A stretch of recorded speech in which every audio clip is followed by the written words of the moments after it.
Hello मित्रों, हूँ आपनो अर्गोन मकवाणा। आज આપણે પાટણ રામનગરના 11 વોર્ડની સોસાયટી શક્તિકૃપામાં બહાર ઊભા છીએ, જ્યાંના લોકોની પીવાના પાણીની સમસ્યાને લઈ અને રજૂઆત હતી। તો આપણે જોવા આવ્યા હતા।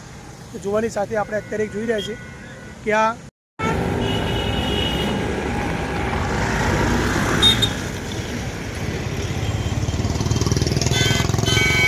આજે કાક આવેલા છે, કાકનું લીકેજિંગ હોય એના કારણે પાણી વધારે વેસ્ટ થાય છે અને સોસાયટીમાં પીવાનું પાણી પણ બહુ ઓછું આવે છે।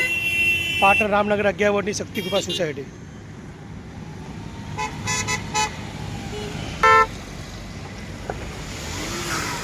પીવાના પાણી ઓછા પડે છે, પણ રસ્તામાં ઘણા પાણી વહી નીકળે છે।